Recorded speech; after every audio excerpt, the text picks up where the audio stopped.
माशा अल्लाह ला हौला वला कुव्वता इल्ला बिल्लाह अल अलील अज़ीम। अऊज़ु बिल्लाहि समीइल अलीम मिनश शैतानिर लईनिर रजीम। बिस्मिल्लाहिर रहमानिर रहीम। अल्हम्दुलिल्लाहि रब्बिल आलमीन। अस्सलातु वस्सलाम अला अशरफिल अव्वलीन वल आखिरीन खातमिन नबिय्यीन शफ़ीइल मुज़निबीन रहमतल लिल आलमीन अल मुलक़्क़ब बित्ताहा व यासीन मौलाना मौला सकलैन सय्यदुल कौनैन इमामुल क़िबलतैन जद्दिल हसन वल हुसैन बिल क़ासिम मुहम्मद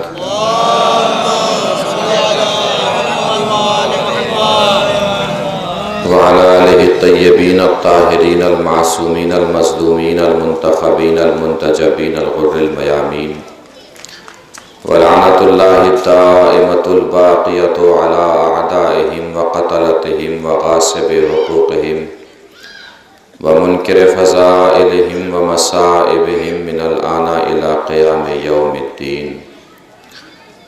अम्मा बाद फ़क़द क़ाल अल्लाहुल हकीम फ़िल क़ुरआनिल करीम। बिस्मिल्लाहिर रहमानिर रहीम। तिलकर रसूल फ़ज़लना बअज़हुम अला बअज़। सलावत पढ़ें बर मोहम्मद व आले मोहम्मद।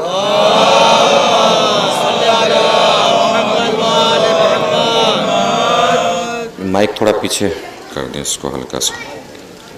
किधर गए? हल्का सा पीछे कर। बस। मिलजुल के एक और बार आवाज़ बुलंद ना रहे सलावत पढ़ दें।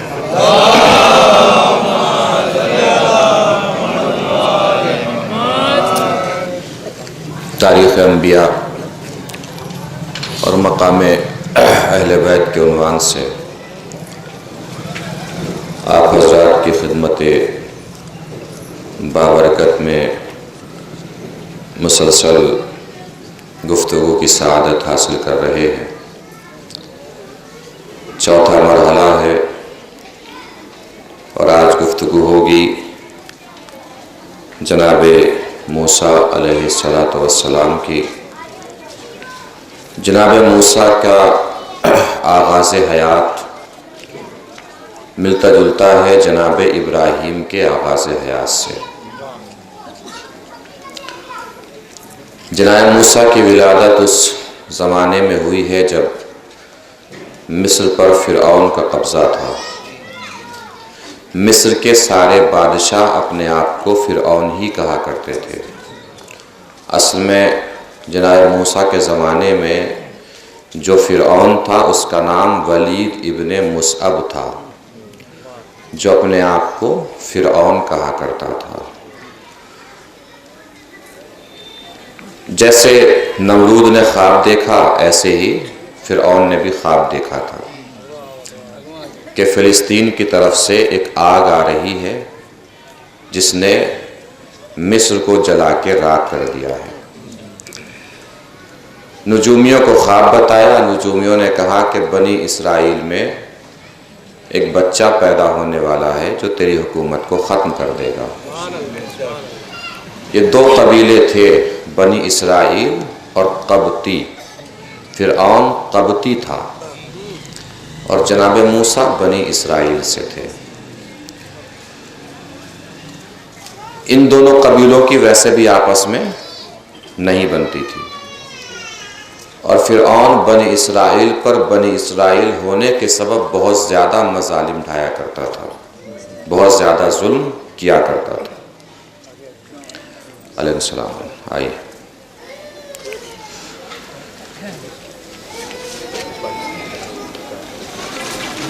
इस्कंदरिया मकाम है जहाँ जनाब मूसा की विलादत हुई है।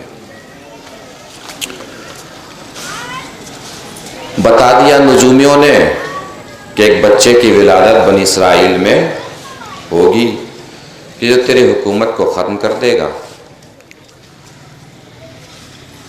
इसने दायाओं से कहा कि जितने भी बच्चे बतने मादर में हैं उनको तलाश किया जाए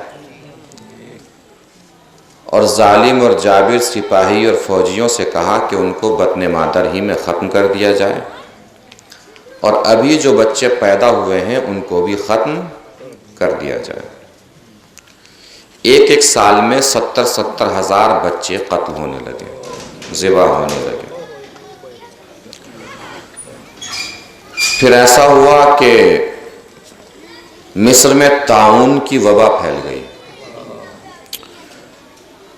इसके मुशाविरीन ने कहा कि एक तरफ तो तू बच्चों को ज़िबा करा रहा है, एक तरफ ताउन की वबा फैल रही है, इससे भी लोग मर रहे हैं, तो अगर ऐसा ही चलता रहा तो हुकूमत मुतज़लज़ल हो जाएगी। इसने कहा ठीक है, एक साल बच्चों को छोड़ दिया करेंगे, एक साल कत्ल किया करेंगे। तो एक साल ये छोड़ने लगा, एक साल कत्ल करने लगा।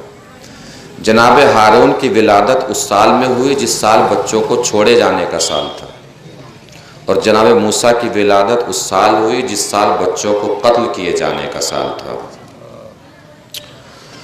नजूमियों ने फिर खबर दे दी कि आज शब में वो बच्चा सुल्ब पदर से रहम मादर तक पहुंच जाएगा। इसने वही जैसा नमरूद ने किया था उसी तरीके से इसने सारे मर्दों को शहर से बाहर भेज दिया, ख़वातीन को छोड़ दिया, खुद भी शहर में पहुंच गया। शहर के दरवाजे पर जनाब इमरान को मुंतखब कर दिया इसने, जिनको मोतबर ये जानता था। सुल्ब पदर से रहम मादर तक का सफ़र जनाब मूसा ने तय किया। इसको फिर खबर मिल गई कि वो बच्चा तो अपनी मंजिल तक पहुंच गया। इसने फिर दायाओं को लगा दिया काम पर। रिवायात बताती हैं, तारीख बताती है कि जनाबे मूसा को अपनी माँ के बत्न में कई मर्तबा दायाओं ने तलाश किया, मगर तलाश नहीं कर पाए। विलादत हो गई। विलादत हुई तो सिपाहियों को किसी ने खबर दे दी कि लग रहा है कि इस घर में विलादत हुई है। सिपाही आ गए। जनाब मूसा की बहन थी बड़ी, जिनका नाम तारीख ने कुलसूम लिखा। दरवाजे पे उन्होंने रोक लिया कि कहाँ जाना है। का घर में बच्चे की विलादत हुई है। का तुम्हें गलत खबर दी गई है। का फिर हमें आने दो। माँ ने बच्चे को तनूर में डाल दिया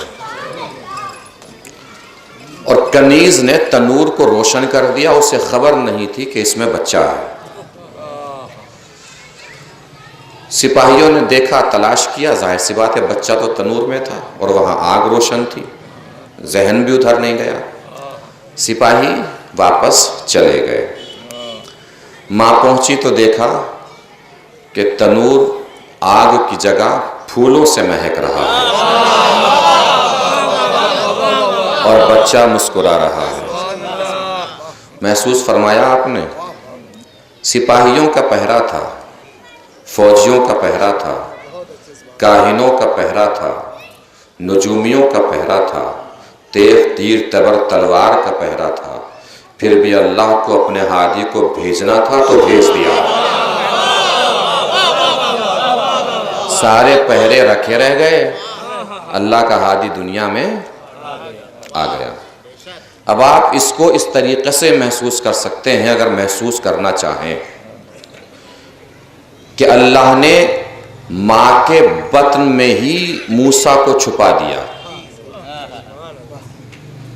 बत्ने मादर में मूसा थे मगर मिल नहीं सके सिपाहियों को। यही अल्लाह की मशीयत है। जो अल्लाह अपने हादी को अपनी ही माँ के बत्न में छुपा सकता है, वो इतनी बड़ी कायनात में अपने हादी को नहीं छुपा सकता।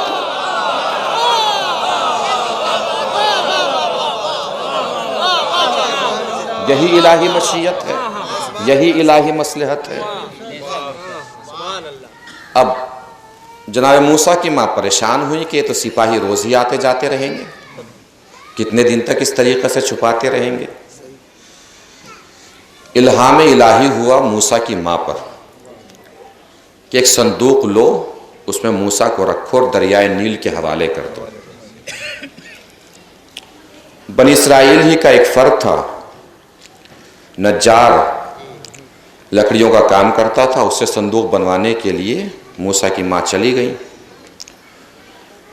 उन्होंने पूछा किस लिए बनवा रहे हो? कहा कि मेरे यहाँ बच्चा पैदा हुआ है, उसको संदूक के हवाले करके दरियाए नील के हवाले करना है। छुपाया नहीं, झूठ नहीं बोला। इसने सोचा ये तो सही मौका है, जाके खबर दो तो इनाम मिल जाएगा। अब ये खबर देने पहुंचा तो बस हाथों का इशारा कर रहा है। अल्लाह ने इसे गूंगा बना दिया। महसूस फरमा रहे हैं, जो अल्लाह के हादी के मुकाबले पे आता है, अल्लाह की पहली सजा ये होती है कि उसे गूंगा बना देता है। बाहर निकला दरबार से तो बोलने लगा, सब तो आवाज वापस आ गई, अब चलो। ये फिर गया, फिर गूंगा हो गया। इसने सोचा कि इसका मतलब ये कोई छोटी मोटी शख्सियत नहीं है, कोई अजीम शख्सियत है। आके संदूक बनाया। मूसा की माँ ने संदूक में मूसा को रखा और दरियाए नील के हवाले कर दिया। फिरौन की एक बेटी थी जिसका नाम ईनसा था या ऐनसा। बर्स की शिकार थी, यह मबरूसा थी, इसे बर्स की बीमारी थी। नुजूमियों ने बताया था कि दरियाए नील से कोई शख्स आएगा, अगर उसका लुआबे दहन इसके बदन से मस हो जाए तो इसको शिफा मिल जाएगी। इसने उसी शख्स के इंतजार में दरियाए नील के किनारे अपना महल बनवा दिया। अल्लाह जब हादी का इंतजार कराना चाहता है तो अपने को खुदा कहने वाले से भी करा लेता है।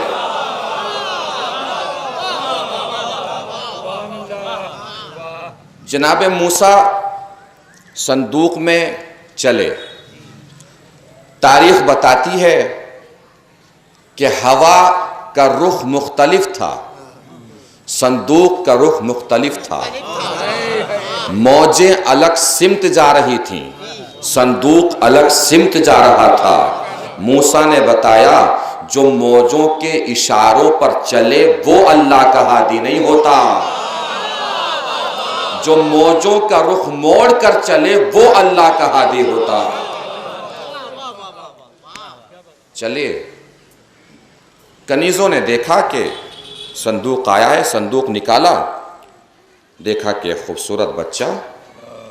खबर दी गई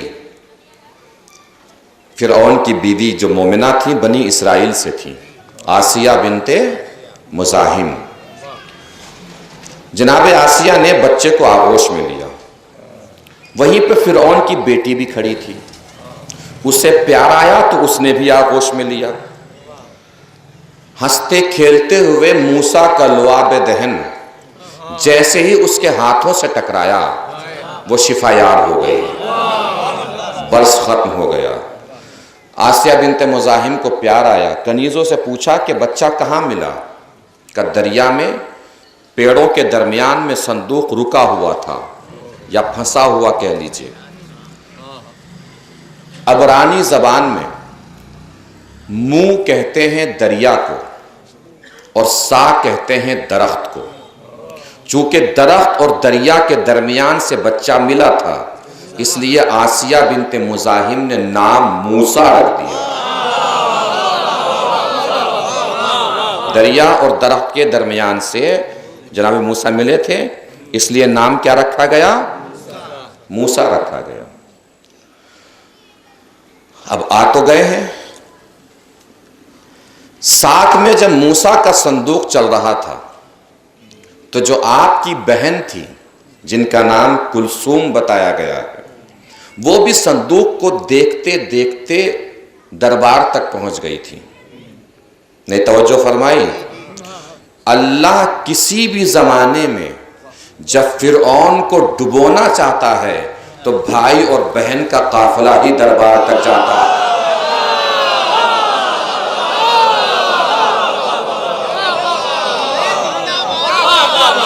जब भी किसी जमाने में फिरौनियत को डुबोएगा परवरदिगार, भाई और बहन का काफिला ही वतन से निकला था।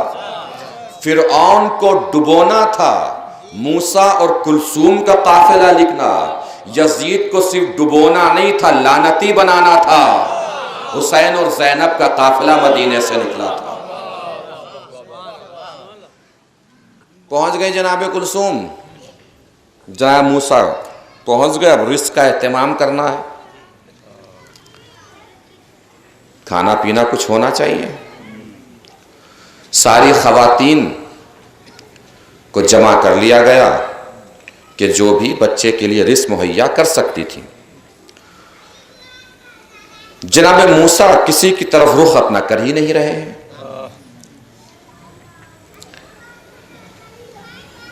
बहन ने कहा कि मैं खातून को जानती हूं, अगर आप कहें तो मैं उनको बुला के लाऊं, और मुझे लगता है कि ये बच्चा वहां से रिस्क पा सकता है। कुलसूम गई, मां को बुला लाई। 3 दिन के अंदर अल्लाह ने बेटे को मां से मिला दिया। 3 दिन के अंदर बेटे को दोबारा मां से मिला दिया। जनाब मूसा शिकमशेर हुए, फिरौन भी खुश हो गया। फिरौन किस लिए खुश हुआ? चूंकि बेटी को मूसा के जरिए ही शिफा मिली थी, इसलिए फिरौन खुश हुआ। सारी बात आपने सुन ली, आपने शायद तवज्जो नहीं फरमाई। दरबार काफिर का है, मजमा काफिरों का है, लोग सब काफिर हैं, मगर इस काफिर मजमे में भी अल्लाह ने अपने नबी के रिस्क का इंतजाम मोमिना मां के जरिए किया। नहीं पहुंची बात? जो अल्लाह मूसा को काफिर के जरिए से रिस्क नहीं दे सकता, वो अल्लाह आखिरी नबी को अबू तालिब की आगोश में कैसे पालता?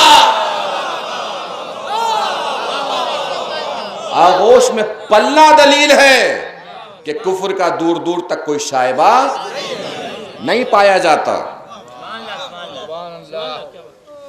मां से कहा कि आप यहीं रह जाइए, आप यहीं रह जाइए, और बच्चा आपसे मानूस हो गया है। मां ने कहा कि भाई मैं यहां तो नहीं रह सकती, मुझे जाना है, घर जाना पड़ेगा, और आप कहें तो मैं बच्चे को ले जाऊं। फिरौन ने कहा कि हम बच्चे को नहीं दे सकते, हमें इससे बड़ी मोहब्बत हो गई है। फिरौन बोल रहा है, किससे मोहब्बत हो गई? कौन बच्चा? मूसा अल्लाह के नबी हैं, रसूल हैं, अल्लाह के हादी हैं। फिरौन को हो गई मोहब्बत। अब आप में से कोई ये दावा कर सकता है कि मूसा की मोहब्बत फिरौन को जन्नत ले जाएगी? मोहब्बत आसिया को भी है, मगर आसिया को जो मोहब्बत है वो मोहब्बत जन्नत ले जाएगी। दोनों मोहब्बतों में क्या फर्क है? फिरऔन को सूरत से मोहब्बत है, आसिया को सीरत से मोहब्बत है। इसका मतलब सूरत से मोहब्बत हो तो जन्नत नहीं मिलती, सीरत से मोहब्बत हो तो जन्नत मिलती है। जुल्फों से मोहब्बत करना सूरत से मोहब्बत है, कांधों से मोहब्बत करना सूरत से मोहब्बत है। जुल्फे किसके हाथ में दी उससे मोहब्बत करना सीरत से मोहब्बत है। कांधों पे कौन सवार हुआ उससे मोहब्बत करना सीरत से मोहब्बत है। अब कुरान मजीद ने किसने पाला जनाब मूसा को? फिरौन की ज़ौजा ने, काफिर की बीवी हैं, मोमिना है, नाम है आसिया बिनते मुज़ाहिम। अल्लाह ने कुरान में इनका तस्करा फरमाया है। कुरान में क्या फरमा कर तस्करा फरमाया है? बिस्मिल्लाहिर्रहमानिर्रहीम। ज़रबल्लाहु मसलन लिल्लज़ीना आमनु इमरात फिरऔना। अल्लाह ने फिरऔन की ज़ौजा को मोमिनों के लिए नमूना बनाया है। किसके लिए नमूना बनाया? मोमिनों के लिए। किसको नमूना बनाया? फिरऔन की बीवी को नमूना बनाया। बीवी काफिर की है मगर नमूना मोमिनों के लिए है। क्यों नमूना बनाया? इस कालत रब्बे इब्न ली इंदका बैतन फिल जन्ना, जब उन्होंने फरमाया परवरदिगार मुझे अपने पास जन्नत में एक घर दे दे। जन्नत में क्या मांग रही हैं आसिया? घर मांग रही है जन्नत में। किस लिए मांग रही हैं घर? किस वजह से मांग रही हैं घर? क्यों मांग रही हैं घर? किस लिए मांग रही हैं घर? क्या बताएंगे उलमा, क्या बताएंगे मुफस्सिरीन आपको, क्या बताएंगे कुरान के जानकार? नमाजी थी, रोजेदार थी, शब जिंदादार थी, रातों को जाग के इबादत किया करती थी। क्यों मांग रही है जन्नत में घर? किस लिए मांग रही है जन्नत में घर? हर कोई आपको यही जवाब देगा, चूंकि मूसा को पाला, जन्नत में घर मांग लिया। अब मुझे ईमानदारी से बताइए, अल्लाह जन्नत में घर देगा कि नहीं देगा? अगर मांगा है जन्नत में घर तो देगा कि नहीं देगा घर? देगा घर। क्यों देगा घर? इसलिए कि नबी को पाला, नबी को पाला तो अल्लाह जन्नत में घर देगा। एक बाप के दो बेटे, दोनों मसलन हाई स्कूल में तालीम हासिल कर रहे हैं। बाप ने बच्चों से कहा कि अगर तुम हाई स्कूल में अच्छे नंबर से कामयाब हो गए तो मैं तुम्हें वो दूंगा जो तुम मांगोगे। दोनों बच्चे एग्जाम में कामयाब हो गए। बाप के सामने दोनों बच्चे खड़े हैं। बाप ने पूछा, बेटा तुम्हें क्या चाहिए? एक बेटे ने कहा कि मुझे साइकिल चाहिए, मुझे स्कूल जाने में परेशानी होती है। उसे बाप साइकिल देगा कि नहीं देगा? देगा कि नहीं देगा? जुमला बदल रहा हूं, पहुंचे तो बताइएगा। साइकिल देगा नहीं, बल्कि साइकिल ही देगा, चूंकि उसने मांगी ही साइकिल है। दूसरे बेटे से पूछा, तुझे क्या चाहिए? उसने कहा, बाबा जो आपकी मर्जी। उसे क्या देगा? बताओ क्या देगा? जुमला महसूस करें तो बताइएगा, आखिरी फर्क तक तवज्जो। भाई जिसने साइकिल मांगी उसे साइकिल ही देगा। जुमला बदलूं, जिसने मांगा उसे उसकी औकात से देगा, जिसने नहीं मांगा उसे अपनी हैसियत से देगा। जिसने मांगा उसे उसकी औकात से, जिसने नहीं मांगा उसे अपनी हैसियत से। शख्सियतें हैं दो, आगोश हैं दो। एक ने मूसा को पाला, एक ने फखरे मूसा को पाला। मूसा को आसिया ने पाला, फखरे मूसा को अबू तालिब ने पाला। आसिया ने पाला मगर पाल के जन्नत में घर मांग लिया। अबू तालिब ने पाला, अल्लाह देख रहा है। अबू तालिब कुछ मांगे, कुछ मांगे, कुछ मांगे। अबू तालिब ने जिंदगी भर कुछ ना मांगा। भाई जिसने मांगा उसे उसकी औकात से देगा, जिसने नहीं मांगा उसे अपनी हैसियत से देगा। हो सकता है आवाज़े किबरिया आई हो, ऐ अबू तालिब, आसिया ने पाला मगर जन्नत में घर मांगा, उसे जन्नत में घर दूंगा। पाला तूने भी मगर तूने कुछ नहीं मांगा। ऐसा करना, 13 रजब को आना, मेरा घर लेके चले जाना।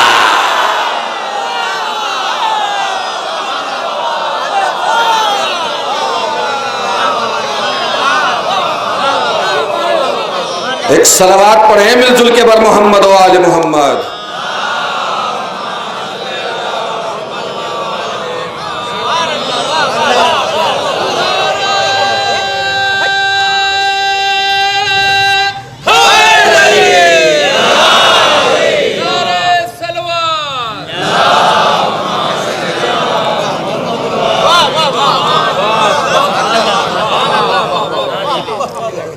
महसूस फरमा रहे हैं? मुआहिदा हुआ कि जनाब मूसा मां के साथ उन्हीं के घर जाके रहे।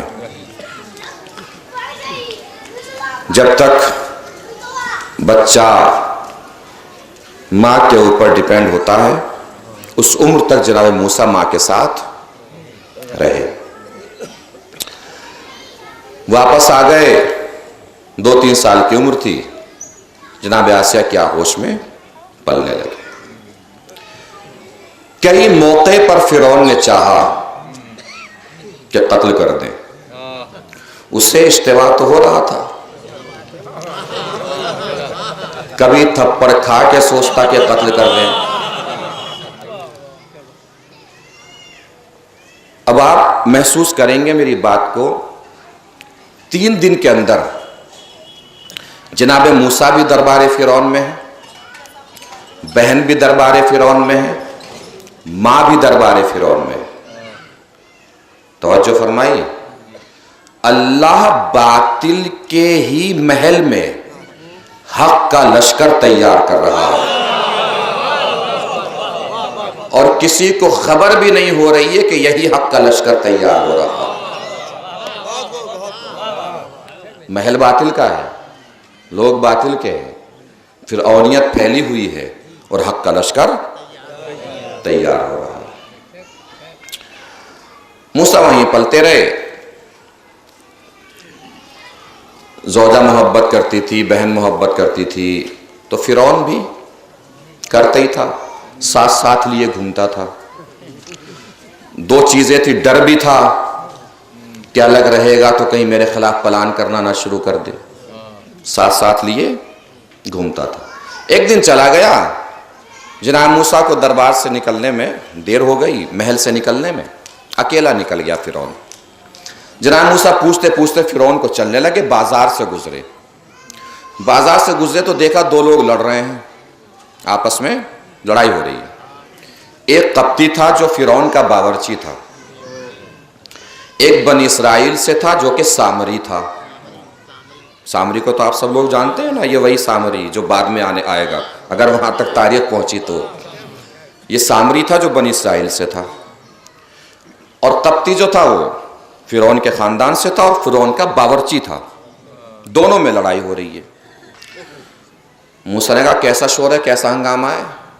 का वो लड़ाई हो रही है और कप्ती जो है वो सामरी को मार रहा है। अब मूसा थे तो बनी इसराइल ही से, पहले तो छुड़ाने की कोशिश की, जब बात नहीं बनी तो कप्ती को घूंसा मार दिया इन्होंने। एक घूंसा काफी, चल बसा। अब ये जनाब मूसा ने देखा कि यार ये तो मर गया। जनाब मूसा पहुंच गए महल की तरफ। फिरौन को दरबार में किसी ने इत्तला दे दी कि कप्ती को मार दिया है, किसी बनी इसराइल के आदमी ने मारा है। इसने कत्ल का हुक्म निकाल दिया कि मिले तो कत्ल करो। इसे खबर मिल गई कि मूसा ने कत्ल किया है। जनाब हिस्कील, जिसको कुरान ने मोमिन आले फिरौन कहा है, फिरौन का खालाजाद भाई भी था और खजानची भी था। फिरौन का खजानादार भी था और खालाजाद भाई भी था। उन्होंने मूसा को खबर दे दी कि तुम्हारे कत्ल का हुक्म निकल चुका है, तुम किसी भी तरीके से मिस्र छोड़ दो। जनाब मूसा जिस हाल में थे उसी हाल में मूसा ने मिस्र छोड़ दिया। जनाब जिब्राइल ने मदियन के रास्ते पर लगा दिया आपको। मदियन की तरफ जनाब मूसा चलने लगे। मदियन पहुंचे, दरख्त के साए में पत्थर पे सर रख के आराम करने लगे। बराबर में कुआं था, कुएं पे कुछ लोग पानी भरने के लिए आए और पानी भर के उन्होंने पत्थर को कुएं पे ढक दिया। 80 लोग उस पत्थर को हटाते थे, 80 लोग वापस कुएं पे रखते थे। जनाब मूसा ने देखा कि 2 खवातीन खड़ी हैं, लड़कियां खड़ी हैं। पत्थर ढका हुआ था, हटा तो पा नहीं रही थी। जनाब मूसा ने पूछा क्या बात है, परेशान लग रही हैं आप लोग, किस वजह से? क्या मैं पानी भरना है, पानी घर भी लेके जाना है और ये पत्थर ढका हुआ है। जनाब मूसा ने एक हाथ से पत्थर को हटा दिया, एक हाथ से पत्थर को हटा दिया। तारीख ने लिखा भी और किसी मुअर्रिख को ताज्जुब भी नहीं हुआ कि मूसा ने एक हाथ से पत्थर को हटा दिया। जिस पत्थर को 80 लोग हटाते थे मूसा ने अकेले ने हटा दिया। ताज्जुब नहीं हुआ और ताज्जुब की बात भी नहीं है। हम दुनिया को यही बताना चाहते हैं, जिसके लिए अल्लाह की तरफ से असा आए वो एक हाथ से पत्थर को हटा सकता है, जिसके लिए आसमान से जुल्फ़िकार आए वो दूंगलियों से दर खैबर उखाड़ सकता है। ताज्जुब का कोई मसला भी नहीं है, ताज्जुब की कोई बात भी नहीं है। वो दोनों बच्चियां गईं, वो जनाब शुएब की बेटियां थी। जनाब शुएब मदियन में थे, उनकी बेटियां थीं। जनाब शुएब को जाके बताया उन्होंने कि ऐसे ऐसे एक जवान था वहां और उसने पत्थर हटा दिया और हमने पानी भरा। जनाब शुएब ने कहा तुम छोड़ के क्यों आई? साथ लेके आती, अल्लाह जाने कहां से आया हो, मेहमान नवाजी करते और उसको कुछ उजरत देते। जनाब शुएब ने अपनी बड़ी बेटी को भेजा जिसका नाम तारीख ने सफूरा लिखा है, सफूरा, कि तुम जाओ और लेके आओ। सफूरा पहुंची कि आपको बाबा ने बुलाया है। जनाब मूसा के आगे आगे सफूरा चलने लगी। अब मैं आपको इस्लाम की खूबसूरती बताता हूं, तवज्जो दीजिएगा अजीजों, जितनी भी खवातीन यहां बैठी हैं, मेरी माए बहनें बेटियां, तवज्जो से इस इस्लाम के हुस्न को सुनेंगी।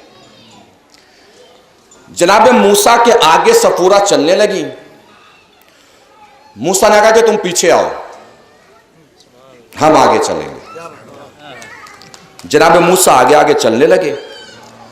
जाके सफूरा ने अपने बाबा से यानी जनाब शुएब से कहा कि ये जो जवान आया है ये बहादुर भी है, अमीन भी है।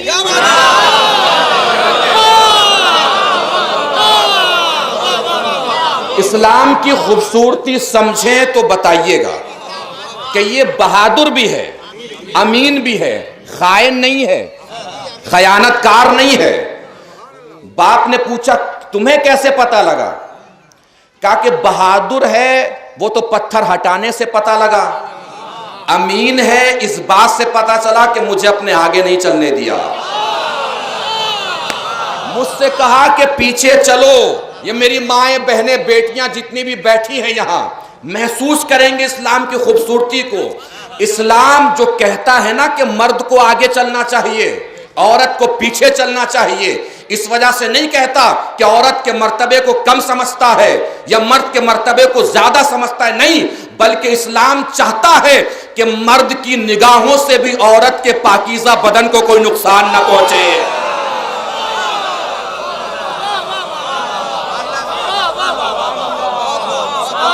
इसलिए कहता है इस्लाम के मर्द को आगे चलना चाहिए, खातून को पीछे चलना चाहिए।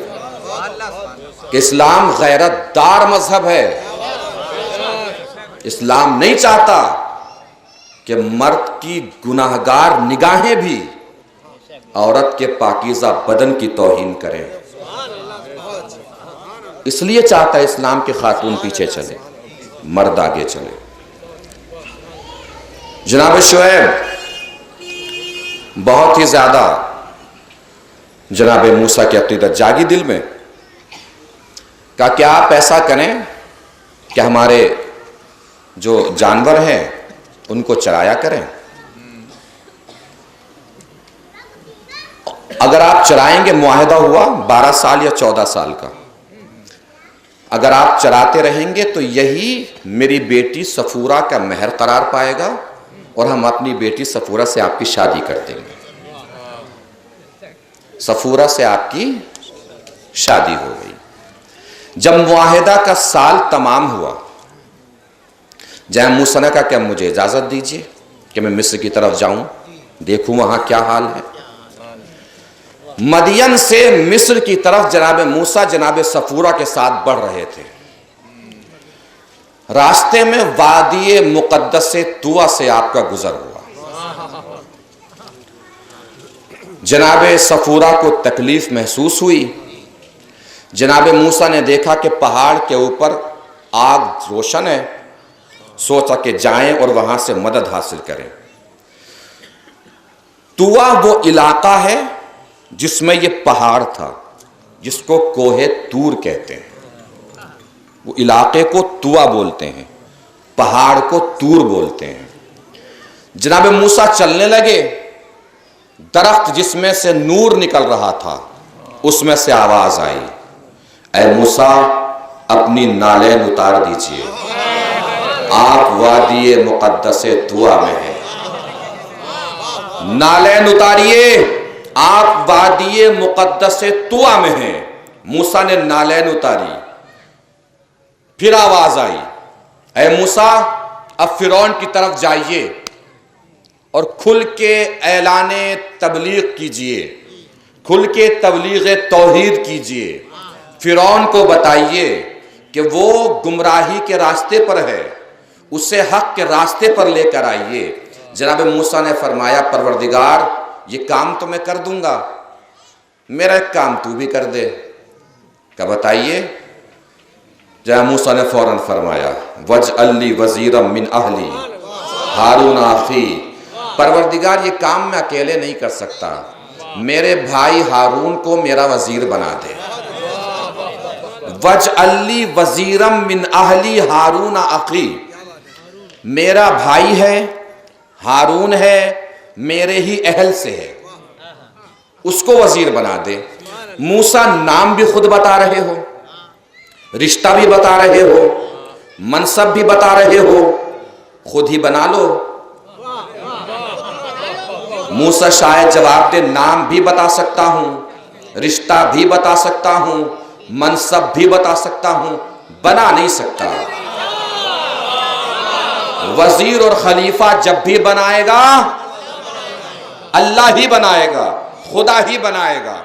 दुआ है दो, एक दुआ यह है, वजअल्ली वज़ीरम मिन अहली हारून अखी, मेरे भाई हारून को मेरा वजीर बना जो कि मेरे ही घर से है। तवज्जो, एक दुआ है रसूल आखिर की, मुरसल आजम की, रब्ब अदखिलनी मुदखला सिद्क़िम व अखरिजनी मुखरजा सिद्क़िम वजअल्ली मिन लदुनका सुल्तान नसीरा। ऐ परवरदिगार अपने घर से मुझे एक मददगार दे। भाई जिसने जहां से मांगा उसे वहीं से मिलेगा। मूसा ने अपने घर से मांगा, उसे मूसा के घर से मिलेगा। आखिरी नबी ने अल्लाह के घर से मांगा,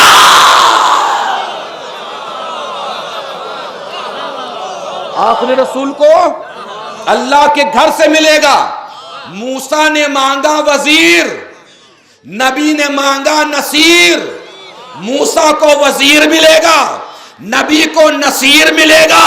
नसीर मददगार, हर जगह मौजूद रहने वाला, ताकतवर, कुव्वत वाला, शुजाअतमंद। इतना बड़ा शुजा दिया अल्लाह ने कि बचपन में कल्ला अजदर चीरा, जवानी में बाबे खैबर तोड़ दिया।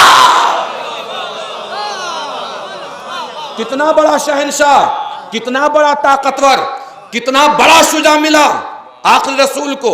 इतना बड़ा शुजा मिला, इतना बड़ा ताकतवर मिला कि नबी को 40वें दिन खैबर में कहना पड़ा, लौतियन रायता रजुलन कर्रारन गैर फर्रार ला यरजउ हत्ता यफ्तह अल्लाहु अला यदै। कल मैं अलम उसको दूंगा जो मर्द होगा। अल्लामा सैयद मोहम्मद अमरोवी साहब से किसी ने पूछ लिया कि सरकार ये नबी ने 40वें दिन क्यों फरमाया कि कल मैं अलम मर्द को दूंगा? उन्होंने मुस्कुरा के फरमाया, या तो 40वें दिन जाने वाले की तारीफ कर रहे होंगे या 39 दिन तक जाने वालों की पोल खोल रहे होंगे। यही हो सकता है।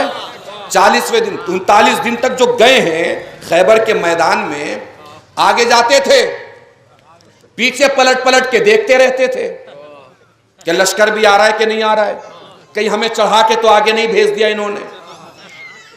खैबर के दरवाजे के करीब पहुंचते थे, दर खैबर के ऊपर एक दर्रा बना हुआ था जिसमें मरहब बैठा रहता था।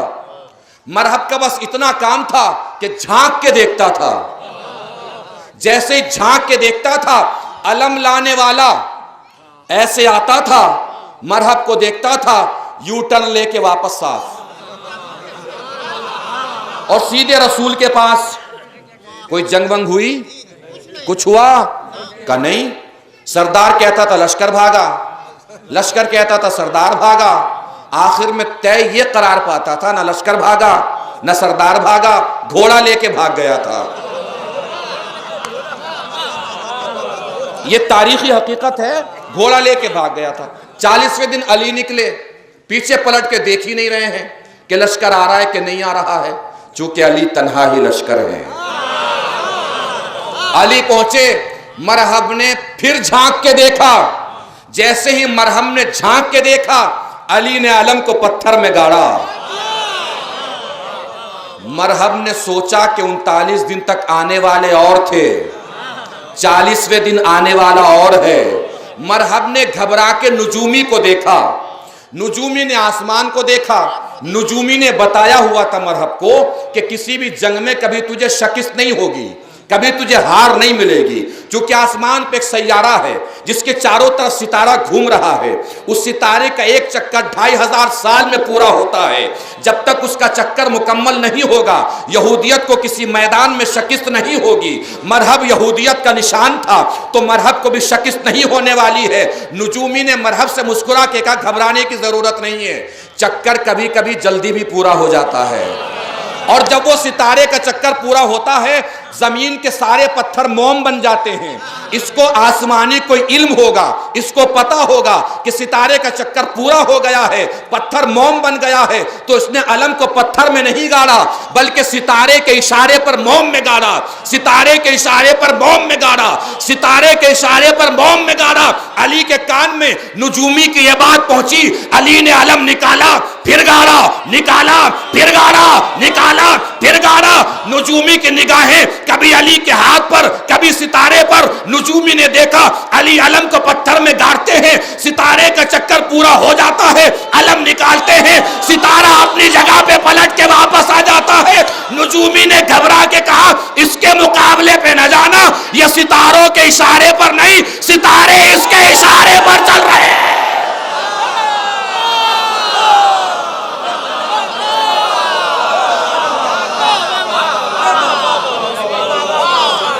एक सलवात पढ़े बर मोहम्मद वाले मोहम्मद।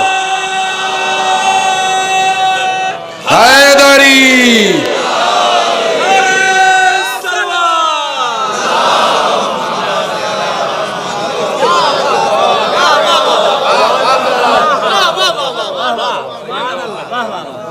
महसूस फरमा रहे हैं। यहां भी दो मंजर हैं। मूसा को मिल गई जिम्मेदारी फिरौन को सही रास्ते पर लाने की, मगर कैसे मिली? नालैन उतरवाई गई। वादी मुकद्दस में आ गए हो, नालैन उतार दो। यहां भी दो मंजर हैं, एक तरफ मूसा है, एक तरफ फखरे मूसा है। मूसा वादी मुकद्दस में है, फखरे मूसा अर्श की बुलंदी पर है। अर्श पे जाना चाहा कि अपनी नालैन उतार दें। जुमला सुनिएगा, कैफियत महसूस कीजिएगा। अल्लाह की आवाज आई, ऐ मेरे हबीब नालैन समीत आइए। क्या आप नहीं चाहते कि आपके नालैन के सबब मेरा अर्श मुशर्रफ हो जाए?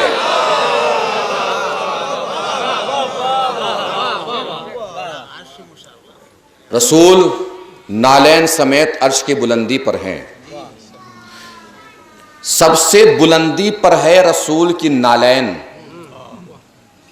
जब अर्श से ही बुलंद है तो फिर कहां से नीचे है? सबसे बुलंदी पर है रसूल की नालैन। इसका मतलब सारी दुनिया रसूल की नालैन के नीचे है। सारी दुनिया रसूल की नालैन के नीचे है। अब एहतियात से जुमला सुन लीजिएगा। जिंदगी भर रसूल की जूतियों में रहते हो फिर भी शर्म नहीं आती कहते हुए कि रसूल हम जैसा है, हम रसूल जैसे हैं। नालैन ऊपर है, अर्श नीचे है, हिजाबात नीचे है, सिदरतुल मुंतहा नीचे है, जन्नतुल मावा नीचे है, आसमान अव्वल नीचे है, आसमान दव्वुम नीचे है, तीसरा आसमान नीचे है, चौथा आसमान नीचे है, पांचवा आसमान नीचे है, छठा आसमान नीचे है, सातवां आसमान नीचे है। जूतियां ऊपर हैं, अर्श नीचे है, हिजाबात नीचे हैं, आसमान नीचे है, समंदर नीचे है, जमीन नीचे है। बदलू रास्ता, सफर बदलू, फिर मंजिल तक पहुंचूं। सबसे नीचे जमीन है, जमीन से आसमान का फासला 500 साल की नजर का फासला है। जमीन से ऊपर पहला आसमान है जिसका नाम कैदूम है, कैदूम के ऊपर दूसरा आसमान है जिसका नाम माऊन है, माऊन के ऊपर तीसरा आसमान है जिसका नाम बरकिया है, बरकिया के ऊपर चौथा आसमान है, चौथे आसमान के ऊपर पांचवा आसमान है, पांचवें आसमान के ऊपर छठा आसमान है, छठे आसमान के ऊपर सातवां आसमान है, सातवें आसमान के ऊपर खला है जिसकी मुद्दत को कोई भांप नहीं सकता, कोई पहचान नहीं सकता। उस खला के ऊपर एक बादल है जिसका रंग सुरमई है, जिसकी लंबाई चौड़ाई इतनी है जितनी जमीन से सातवां आसमान। उस सुरमई रंग के बादल के ऊपर जन्नतुल मावा है, जन्नतुल मावा के ऊपर सिदरतुल मुंतहा है, सिदरतुल मुंतहा से आगे हिजाबात का हमला शुरू है, हिजाबात के पैकर शुरू है, हिजाबात का सफर शुरू है। हिजाबे हमद है, हिजाबे हम के ऊपर हिजाबे सब्र है, हिजाबे सब्र के ऊपर हिजाबे हया है, हिजाबे हया के ऊपर हिजाबे रजा है, हिजाबे रजा के ऊपर हिजाबे वफा है, हिजाबे वफा के ऊपर हिजाबे इल्म है। 12 हिजाबात का सिलसिला जब खत्म होता है उसके ऊपर कुर्सी है, कुर्सी के ऊपर अर्श है, अर्श के ऊपर रसूल की जूतियां हैं, जूतियों के ऊपर रसूल की पिंडलियां हैं, पिंडलियों के ऊपर रसूल का जानू है, रसूल के जानू के ऊपर बतने मुबारक है, बतने मुबारक के ऊपर रसूल का सीना है, सीने के ऊपर कांधे हैं। सोचो वो कितने बुलंद होंगे जो आके रसूल के कांधे पे सवार हो गए।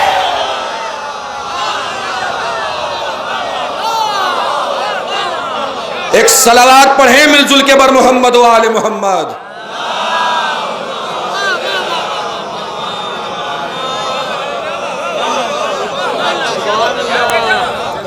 वो कितनी बुलंदी पर होंगे जो रसूल के कांधे पे सवार हो गए।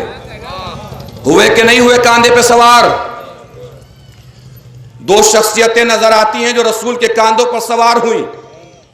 एक शख्सियत को अली कहते हैं, दूसरी 2 शख्सियतें हैं, एक को हसन कहते हैं, एक को हुसैन कहते हैं। तारीख ने बताया नाना ईद के दिन जा रहा है, नवासे साथ में हैं। नवासों ने नाना से कहा सबके पास सवारी है, हमारे पास सवारी नहीं है। नाना ने कहा मेरे कांधे पे सवार हो जाओ। बच्चे फौरन सवार हो गए।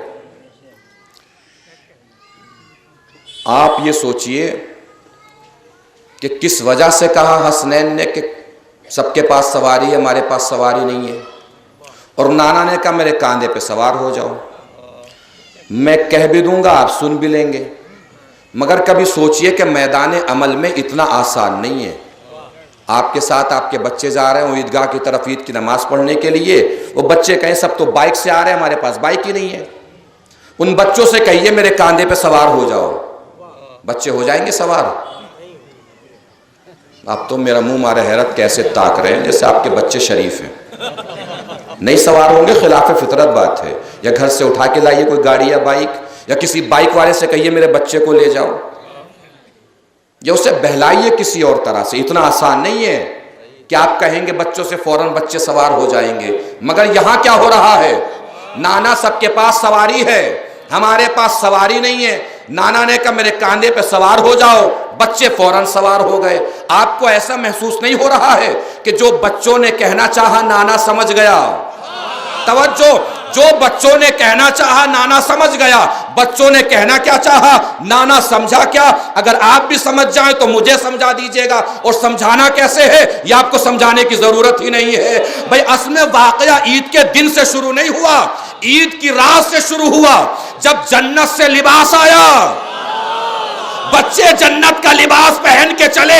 बच्चों ने नाना से कहा सबके पास सवारी है, हमारे पास सवारी नहीं है। नाना ने कहा मेरे कांधे पे सवार हो जाओ, बच्चे फौरन सवार हो गए। अब भी नहीं समझे आप? बच्चों ने कहना क्या चाहा, नाना क्या समझा?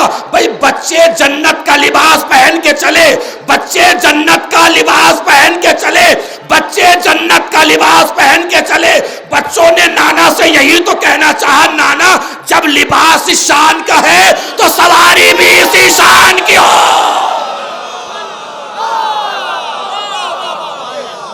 जब लिबास इस शान का है तो सवारी भी इसी शान की हो।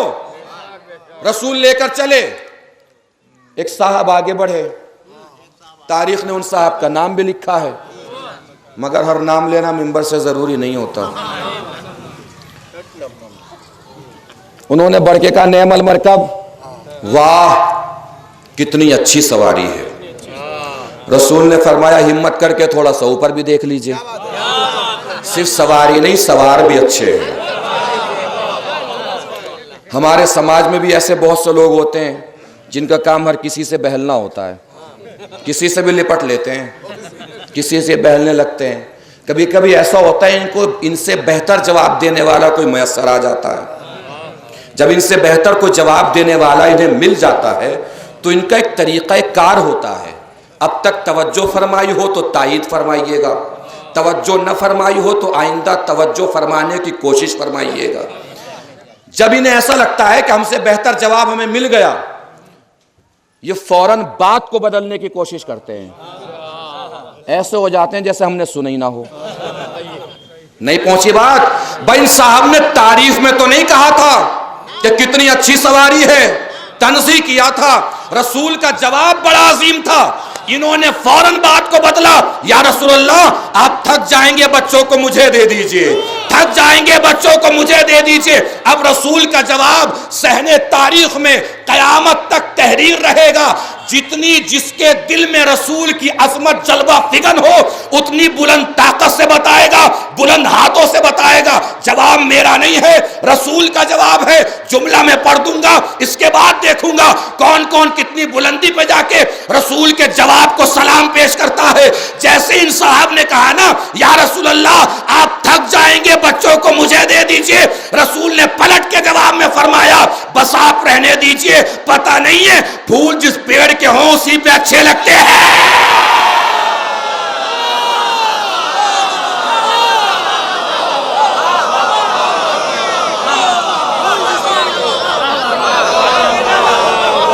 एक सलावात पढ़ें बर मोहम्मद व आले मोहम्मद।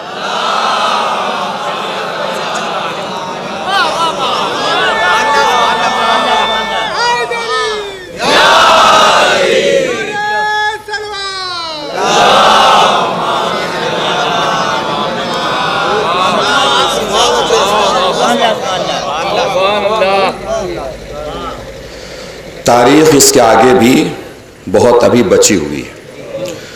तारीख़ अंबिया में सबसे तवील तरीन तारीख़ है जनाब मूसा की। 5 मजलिसें भी आराम से पढ़ी जा सकती हैं, 5 तो अब बची भी नहीं है तो पढ़नी भी नहीं। आगे जो बची है अभी बाकी मानदा तारीख़, हो सकता है कि कल पढ़ें और ये भी हो सकता है कि कल जनाब ईसा की तारीख़ पढ़ें। तो जैसे भी हालात होंगे वो कल इंशाअल्लाह देख लिया जाएगा, या तो बची हुई तारीख़ जनाब मूसा की पढ़ देंगे, इसी को मुकम्मल कर देंगे इंशाअल्लाह। यहाँ के बाद वो सारे वाक़यात हैं, वापस जाना और फिर जादू और वो सांप और अज़दहा, वो सब आप जानते ही हैं। साथ में जनाब शुएब ने, जनाब शुएब के पास हर नबी का असा था, हर नबी का असा था। चलते वक्त जनाब मूसा को जनाब शुएब ने वो असा दिया था जो जन्नत से आया था, और उस असा की खासियत ये थी कि उस पे पंजतन के नाम तहरीर थे। पंजतन के नाम तहरीर थे। 2 मुंह का असा था, जैसे जुल्फ़िकार 2 मुंह की थी, और बड़ा अजीम असा था। जनाब मूसा का हम सफ़र भी हो जाता था, यानी तारीख़ बताती है कि जहाँ मूसा चलते थे तो असा भी बराबर में चलता रहता था, ऐसा असा था। उसी पे टेक लगा लेते थे जनाब मूसा, उसी को तकिया बना लेते थे। जब जनाब मूसा को आराम की हाजत होती थी तो वही असा दरख्त बन जाता था, उसके नीचे बैठ के जनाब मूसा आराम कर लेते थे। और वो तो फिर आपको मालूम ही है कि अज़दहा भी बन जाता था। जनाब मूसा से बातें करता था, जनाब मूसा को जब भी तन्हाई महसूस होती थी असा जनाब मूसा से बातें किया करता था। पंजतन का नाम उस पर तहरीर था, यानी हुजूर का भी नाम तहरीर था, मौलाए कायनात का भी नाम तहरीर था, इमाम हसन और इमाम हुसैन का नाम भी तहरीर था। मगर तारीख़ में शहज़ादी का नाम तहरीर नहीं मिला कि शहज़ादी का नाम भी तहरीर हो, ये नहीं मिला तारीख़ में, चूँकि शहज़ादी हिजाब इलाही है।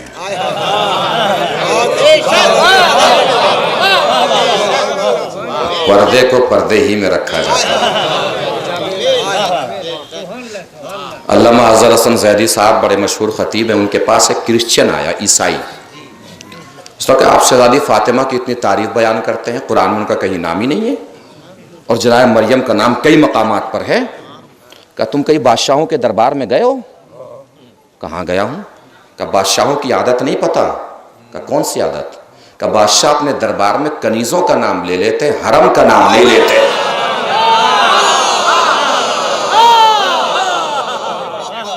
शहजादी फातिमा हरम इलाही थी, इसलिए कहीं नाम नहीं है कुरान मजीद। महसूस फरमा रहे हैं? तो अजीज़ों, वक्त ख़त्म हो गया है, जितनी बातें हो सकी इंशाअल्लाह बाकी बातें कल होंगी। बहुत बड़े पैगंबर और बहुत बड़े नबी थे जनाब मूसा। कितने भी बड़े पैगंबर थे, मगर बहन को साथ जाना पड़ा। बहन, माएँ, बेटियाँ, ये जो भी होती हैं ना, हमारे जितने भी रिश्ते ख़वातीन से जुड़ते हैं, वो बड़े मोहतरम होते हैं, बड़े पाकीज़ा रिश्ते होते हैं। हमेशा इनका एहतराम करना चाहिए, हर मौके पर एहतराम करना चाहिए, और रिश्तों का तो वैसे भी एहतराम करना चाहिए। अहले बैत का जिक्र सुनते हैं, अहले बैत का तज़किरा सुनते हैं, करबला सुनते हैं, करबला समझते हैं, करबला पढ़ते हैं, करबला बरतते हैं, तो कुछ करे ना करे रिश्तों का एहतराम तो करना चाहिए। अहले बैत के घराने से जो जुड़ जाता है, अहले बैत तो उस तक का एहतराम करते हैं।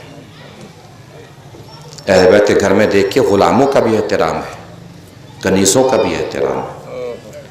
अहले बैत के घराने में ग़ुलामी की एक तारीख़ है। जनाब क़म्बर, जनाब मूसा तम्मार, ये ग़ुलामी की तारीख़ के किरदार हैं।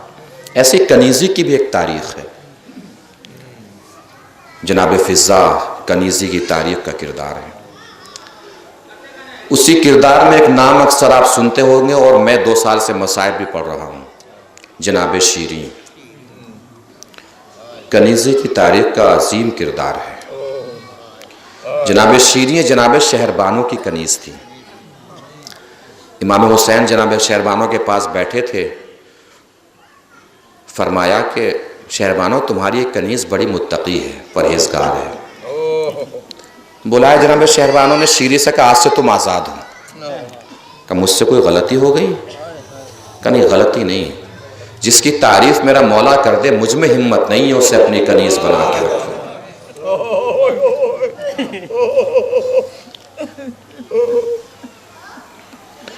शीरीं ने कहा बीबी आपने आज़ाद कर दिया, आपका बड़ापन है, मगर मैं कहाँ जाऊंगी, आपसे बड़ा घर मुझे कौन सा मिलेगा।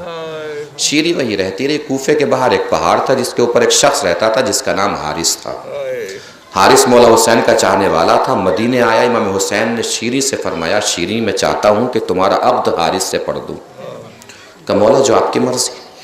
कहा अब तो मैं पढ़ दूँगा, महर में क्या लोगी? कहा मौला जिससे आपकी कनीज़ी मिल गई हो उसे दौलत दुनिया से और क्या चाहिए। कहने महर कुछ ना कुछ तो रखना पड़ेगा। कहा मौला हारिस से कहिएगा मुझे महर में दौलत दुनिया से कुछ नहीं चाहिए, बस मेरा महर इतना होगा कि हर साल मुझे कूफे से मदीने आपकी ज़ियारत के लिए लाया करें, यही मेरा महर होगा। इत्मीनान से सुनते जाइए, दिल पे चोट लगेगी तो आंखों से आंसू खुद ब खुद बरामद होंगे। शीरीं हर साल कूफे से मदीने आती थी। 60 हिजरी थी। शीरीं ज़ियारत करके पलट रही थी। इमाम हुसैन ने आवाज़ दी शीरीं। शीरीं तड़प के पलटी कि कभी मेरे मौला ने मुझे ऐसे आवाज़ नहीं दी थी। का मौला क्या बात है? का बात कुछ नहीं है, बस पूछना यह है कि अगले साल का क्या इरादा है। का मौला जैसे हर साल आती हूँ वैसे ही अगले साल भी आऊंगी। इमाम हुसैन ने फरमाया शीरीं अगले साल तुम मत आना, हम खुद तुम्हारे घर आएंगे।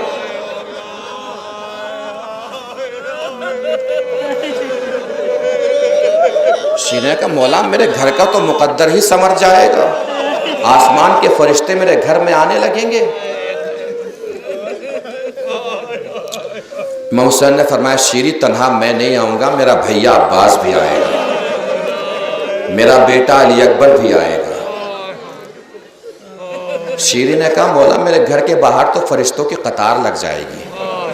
इमाम हुसैन ने सोचा कि शीरी समझ जाए, समझाने के लिए फरमाया शीरी तन्हा हम मर्द नहीं आएंगे, मेरी माजाई ज़ैनब भी आएगी। शीरी समझी नहीं, चली गई। पूरे साल शीरी इंतजाम भी करती रही, इंतजार भी करती रही। इंतजार कैसे किया होगा सब जानते हैं, इंतजाम कैसे किया जानते हैं। कुर्सी बनवाई, उस कुर्सी पे आएंगे तो मेरे मौला हुसैन बैठेंगे। मसनदे बनवाई, इस मसनद पे अकबर बैठेंगे, इस मसनद पे सज्जाद बैठेंगे। इसी दरमियान शीरी को खबर मिली कि हुसैन के घर में नन्हा अली असगर भी आ गया है। शीरी ने बड़ी हसरतों से झूला बनवाया, इस झूले में आएंगे तो अली असगर आराम फरमाएंगे।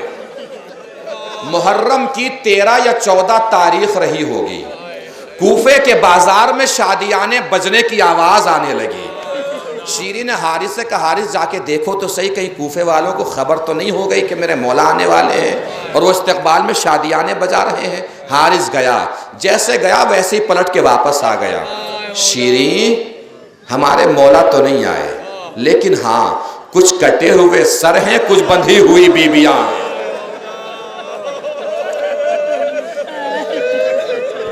आंसू आएंगे, रोएंगे इंशाअल्लाह, बहुत रोएंगे। महसूस करते जाइए, रोते जाइए। लेकिन शीरी जानती हो लगता है किसी खुददार घराने के लोग हैं। तो तुम्हें कैसे पता चला खुददार घराने के लोग हैं? कि मैंने छोटे छोटे बच्चों को देखा है, लग रहा है कि भूखे भी हैं प्यासे भी हैं, मगर खुददार ऐसे हैं ना किसी से खाना मांग रहे हैं ना पानी।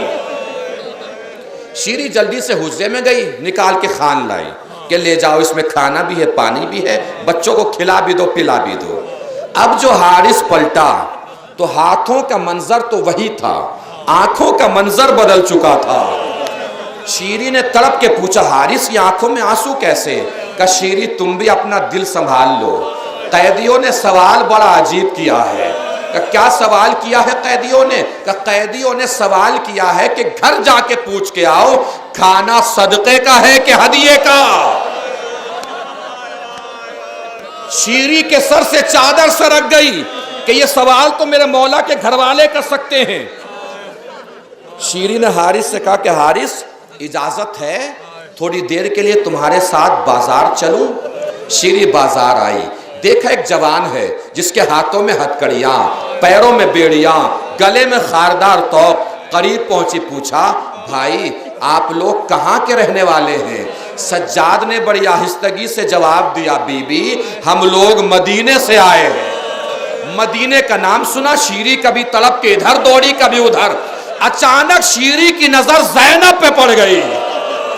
अब दिल पे हाथ रख के सोचिएगा कि ज़ैनब के दिल पे क्या गुजरी होगी।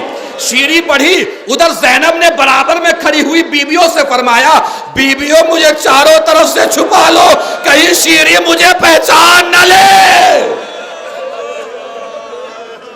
शीरी करीब आई, पूछा बीबी वो भाई बता रहा है कि आप लोग मदीने के रहने वाले हैं? क्या हाँ मदीने के रहने वाले हैं। क्या बीबी मदीने में तो मेरी शहजादी भी रहती है। जनाब ज़ैनब ने पलट के पूछ लिया बीबी तेरी शहजादी का नाम क्या है? इस जुमले के लिए मैंने अर्ज किया था कि दिल पे हाथ रख के सोचिएगा जरूर कि ज़ैनब के दिल पे क्या गुजरी होगी। जैसे ज़ैनब ने सवाल किया ना बीबी तेरी शहजादी का नाम क्या है, शीरी 2 कदम पीछे हटी, पीछे हट के बराबर में खड़े हुए मजमे की तरफ इशारा करके कहा बीबी मुझे माफ कीजिएगा इस भरे मजमे में मैं अपनी शहजादी का नाम नहीं ले सकती। तड़प गई ज़ैनब, करीब था कि खुल जाए शीरी किससे बात कर रही है।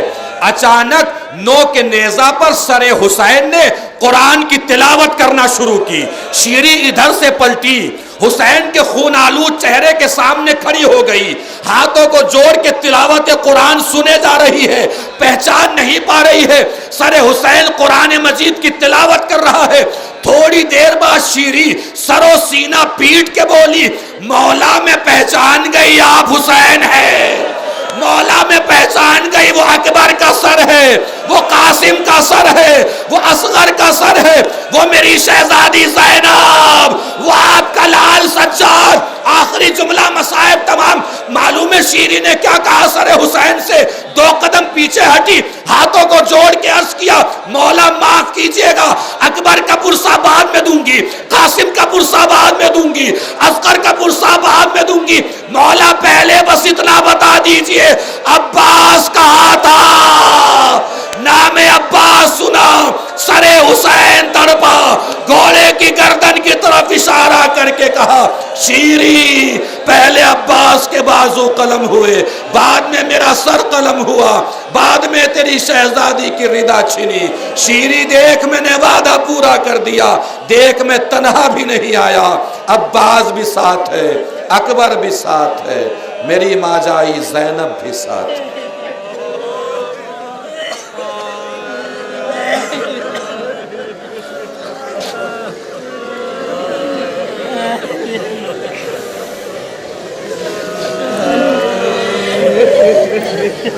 अला लानतुल्लाहि अलल कौमिज़ ज़ालिमीन, सयअलमुल लज़ीना ज़लमू अय्यामुनक़लबी यनक़लिबून, इन्ना लिल्लाहि व इन्ना इलैहि राजिऊन, रिज़म बिक़ज़ाइही व तस्लीमन लिअम्रिही।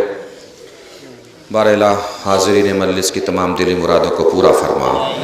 बारला जो भी हज़रात परेशान हाल उनकी परेशानियों को दूर फरमा, जो मक़रूज़ उनके कर्ज़ों को अदा फरमा, जो बग़ैर किसी ख़ता के मुक़य्यद है उन्हें क़ैद से रिहाई दिला, जो बीमार है उन्हें शिफ़ाए कामिला व आजिला इनायत फरमा, परचम इस्लाम को सरबुलंद फरमा, परचम कुफ्र व निफ़ाक़ को सरनिग फरमा, मक़ामात मुक़द्दसा की हिफाजत फरमा, उलमाए किराम की हिफाजत फरमा, मराजे किराम की हिफाजत फरमा, इमाम आखिर के ज़ुहूर में ताजील फरमा और हम सबको इस काबिल बना के बाद ज़ुहूर इमाम के अंसार व आवान में शरीक हो सके। मातम हुसैन।